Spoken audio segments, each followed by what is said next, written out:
Pour l'élimination des violences à l'égard des femmes, en Côte d'Ivoire, des ONG mènent des programmes de soutien aux victimes. Nous les découvrirons dans ce journal. Interdiction des sachets plastiques non biodégradables en Côte d'Ivoire. La Fédération des associations des consommateurs actifs s'aligne à la décision du ministère de l'Environnement. Enfin, non-lieu dans l'affaire Darren Wilson à Ferguson aux États-Unis. Cette décision judiciaire suscite la colère des habitants. Bonsoir à tous et bienvenue dans ce journal.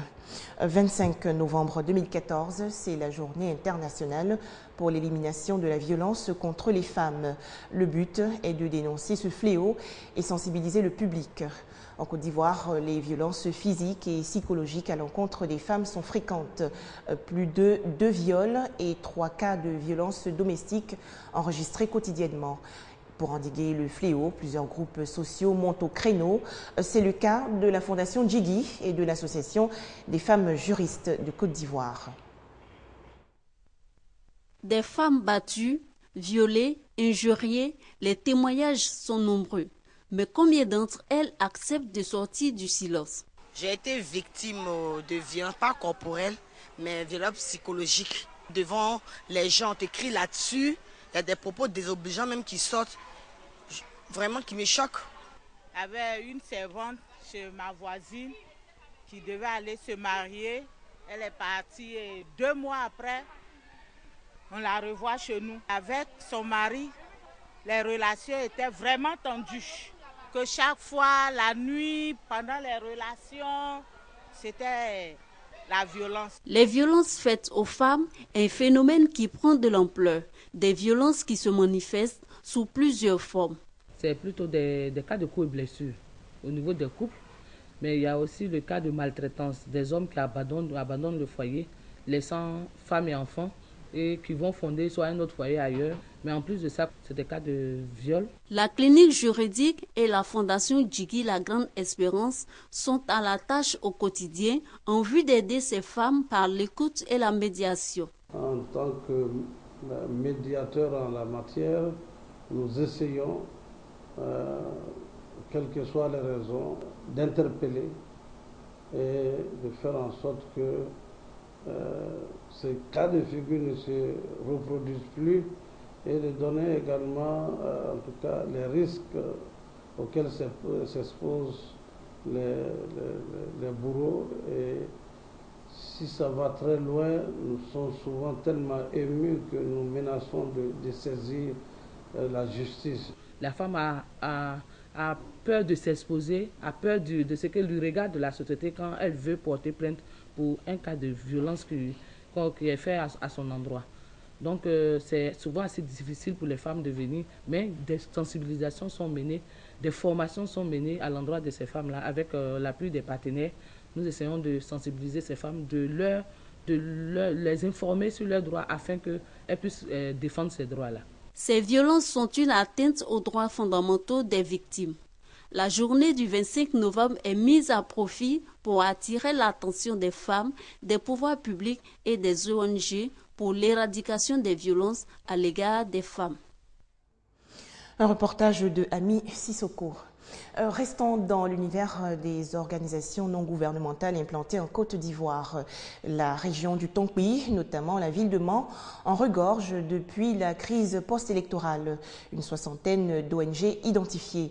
Cependant, la tâche n'est pas facile. Ces organisations non gouvernementales se heurtent aux problèmes de formation de leur personnel, de financement et de logistique. Le constat de Franck Wadio et Ève Boué. Mans, capitale du district des montagnes. La ville durement touchée par la décennie de crise, aujourd'hui pense ses blessures. Au chevet de la cité convalescente, une multitude d'organisations non gouvernementales. Au niveau d'Abidjan, vous n'allez pas savoir ce que nous avons vécu à l'ouest. Ici, notre zone a été vraiment secouée par la crise. Si vous voyez qu'il y a trop d'ONG, trop de viande dans la sauce ne gâte pas la sauce. Des ONG qui interviennent dans tous les secteurs, cette dame s'occupe des enfants orphelins et vulnérables. J'ai organisé les femmes vraiment, en petits groupes qui faisaient des AG. Voilà. Et les enfants, je les ai organisés. J'ai organisé un centre d'apprentissage et de gardiennage.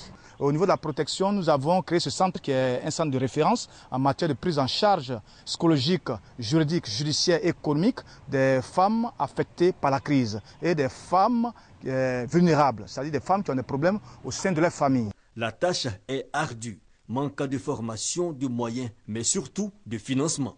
Les ONG qui sont pas vraiment proprement organisées comme il le doit. C'est ce qui fait qu'on a un problème d'obtention de financement.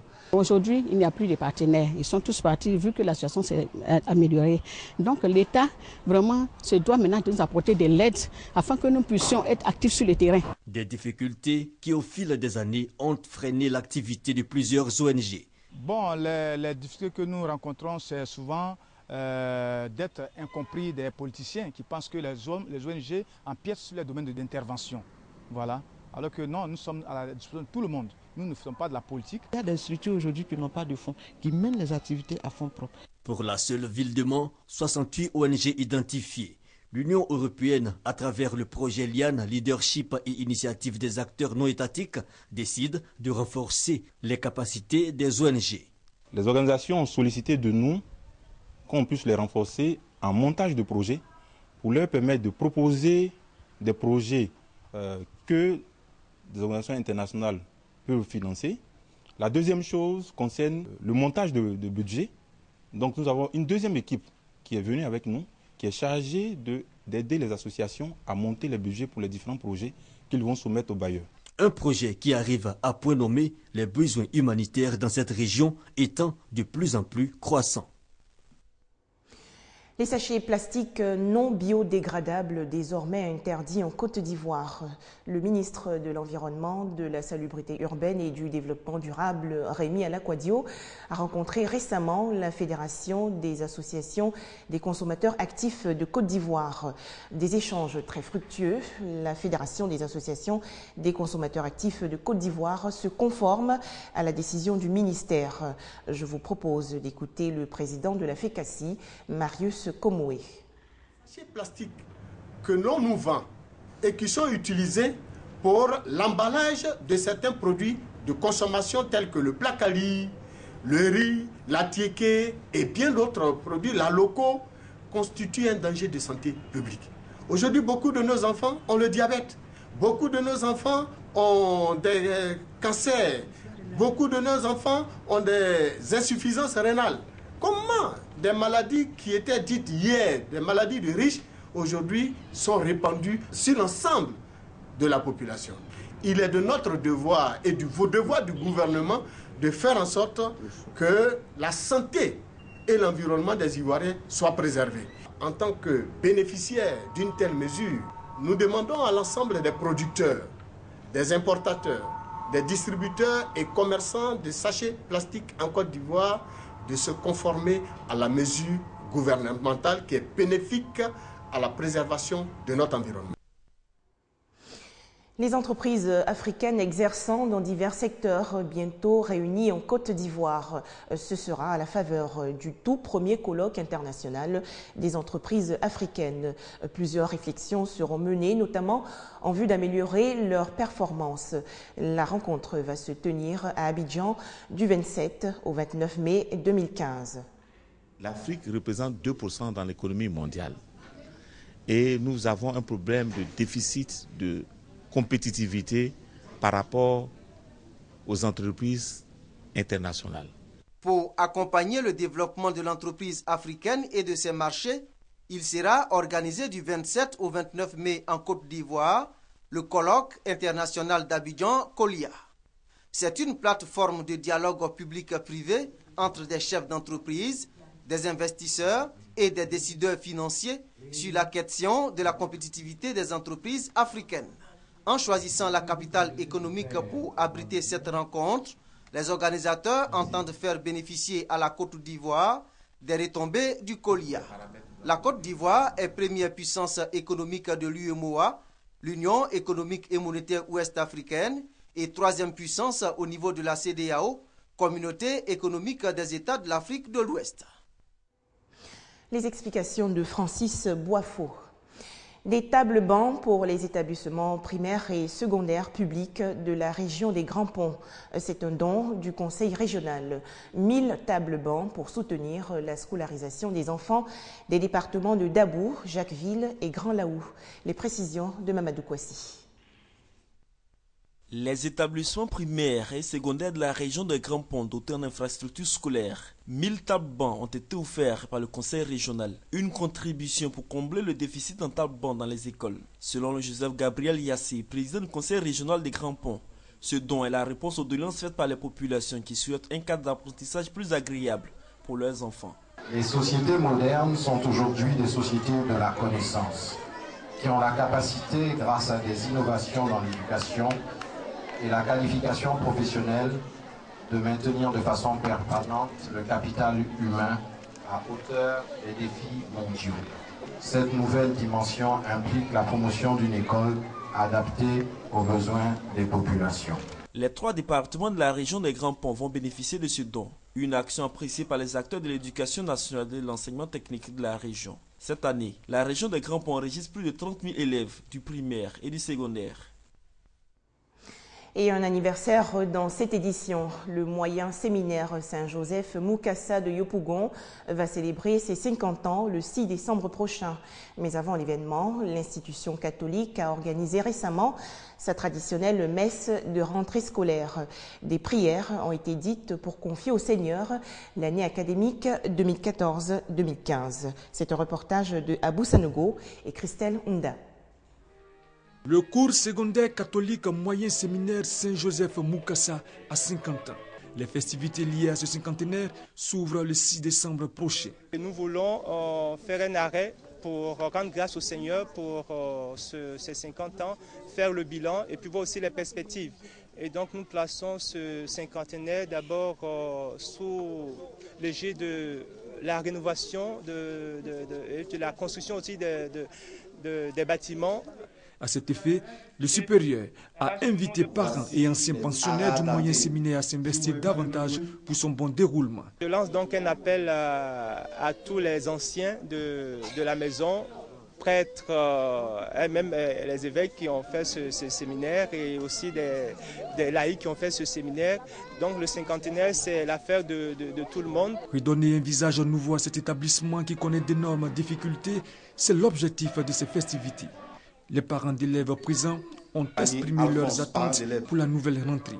Nous attendons beaucoup de cette année scolaire. Sur le plan académique, nous attendons que nos enfants soient toujours les meilleurs. Cette année, nous visons les 100%. L'année dernière, nous étions déjà à 85%.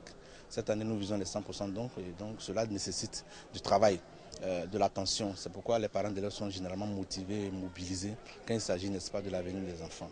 Cette cérémonie de rentrée solennelle s'est achevée par une procession vers la grotte mariale afin de lui confier l'année académique 2014-2015 du cours secondaire catholique moyen séminaire Saint-Joseph Mukasa.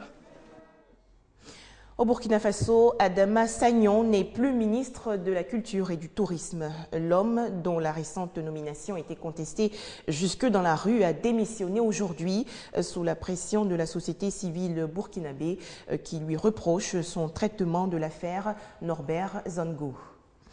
Un dernier mot pour dire que la ville de Ferguson aux États-Unis s'embrase à nouveau. 29 personnes ont été arrêtées. De violentes échauffourées et des pillages ont éclaté la nuit dernière après la décision d'un jury populaire de ne pas poursuivre Darren Wilson, le policier blanc qui a tué Michael Brown, un jeune afro-américain, le 9 août dernier. Ils crient leur colère et s'en prennent à la police. Ceux-là utilisent même des armes à feu.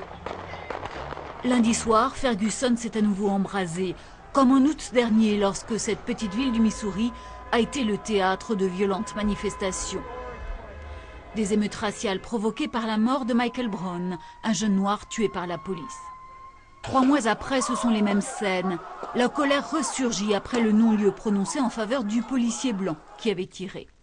L'homme a toujours affirmé avoir agi en état de légitime défense. Après l'examen exhaustif de tous les éléments, le grand jury a délibéré pendant 2 jours. Il a déterminé qu'il n'y avait pas de raison suffisante d'intenter des poursuites contre l'agent Wilson. À l'annonce de cette décision, la mère de Michael Brown s'effondre. Malgré tout, elle lance un appel au calme, tout comme Barack Obama. Mais les manifestants y restent sourds. La police et la garde nationale venus en renfort essuient des jets de pierre et des tirs d'armes à feu. La réplique se fait à coups de gaz lacrymogène, de coups de matraque et de grenades aveuglantes. Une trentaine de manifestants est arrêtée. Je ne vois pas beaucoup de manifestations pacifiques ce soir et ça me déçoit. Je ne dis pas qu'il n'y a pas des gens qui sont là pour de bonnes raisons, je ne dis pas ça. Je dis que malheureusement, c'est devenu hors de contrôle. Pour l'heure, aucune victime à déplorer, ni d'un côté ni de l'autre. De Seattle à Chicago, plusieurs milliers de personnes sont descendues dans les rues des grandes villes américaines. Des manifestations dans le calme pour protester contre le non-lieu et dénoncer le racisme qui tue. Je vous souhaite une très belle soirée sur RTI2.